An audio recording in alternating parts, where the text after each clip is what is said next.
শবে বরাত উপলক্ষে আমাদের করণীয় কি? বিশেষ করে এই রাতে মসজিদে ওয়াজ মাহফিল, দোয়া দরুদ, ইবাদত বন্দেগী এবং নানা ধরনের খানাদানার আয়োজন করা হয়। কোরআন সুন্নাহর আলোকে এগুলো ঠিক কিনা জানালে উপকৃত হব। ভাইরা আমার, লাইলাতুন নিসফি মিন শাবান, যেটাকে আমরা শবে বরাত বলি, এই লাইলাতুন নিসফি মিন শাবানে আল্লাহ তাআলা হিংসুক এবং মুশরিক ছাড়া বাকি মানুষদেরকে, বাকি মুসলমানদেরকে আল্লাহ তাআলা সাধারণ ক্ষমা ঘোষণা করেন মর্মে একটা হাদিস আছে। এছাড়া আরো বেশ কিছু হাদিস আছে যেগুলোর কোনো না অনেকগুলো সনদের মধ্যে কিছুটা দুর্বলতা আছে, কিন্তু মোটের পরে এ রাতের ফজিলত সুসাব্যস্ত এবং প্রমাণিত।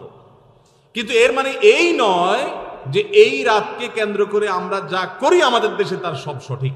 আমাদের দেশে লাইলাতুল বরাতে মানুষের যে ভিড় মসজিদগুলোতে, এটা তো ভালো জিনিস যে মানুষ মসজিদে আসছে, কিন্তু অন্যদিন না এসে এই রাতে বেশি আসার কারণটা কি?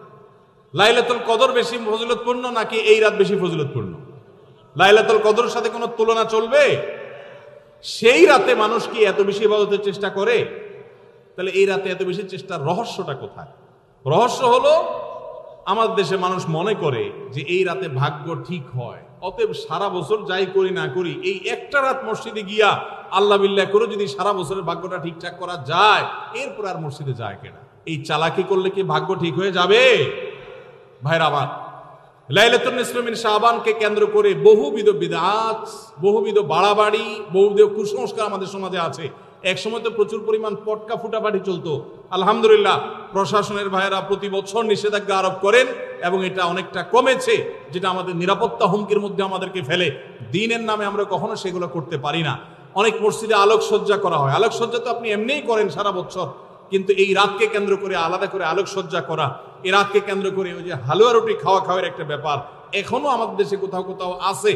অনেকে মনে করে নবীজির দাঁত মোবারক শহীদ হয়েছেন উহুদের ময়দানে, তো তিনি হালুয়া খাইছেন, সেজন্য আমরা ভালো দাঁতে হালুয়া খাই। নবীজির দাঁত ভাঙে হালুয়া খাইছেন, আমাদের আস্ত দাঁতে আমরা কি খাই?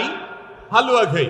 আপনার বাপের ঠ্যাং ভেঙে গেছে, উনি একটা লাঠি দিয়া খোড়ায় খোড়ায় হাঁটে, আপনার আস্ত ভালো দুইটা ঠ্যাং আছে, আপনি বাপের মহব্বতে বলছেন বাবা তোমার পাওটা ভেঙে গেছে, সেই মহব্বতে আমি আমার ভালো পাও নিয়ে লাঠি দিয়ে আমি খোড়ায় খোড়ায় হাঁটতেছি।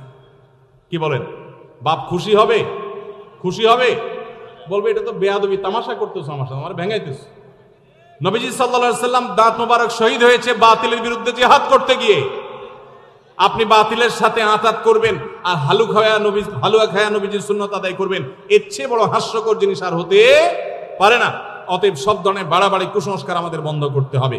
এমনকি এই রাত উপলক্ষে মসজিদে দোয়া দরুদের জন্য সমবেত হওয়া, এ রাতে মানুষকে ডাকাডাকি করে একেবারে এই রাতের ফজিলতের জন্য মসজিদে সবাই একত্র হওয়াকে যারা জরুরি মনে করেন তারাও ভুলের মধ্যে আছে।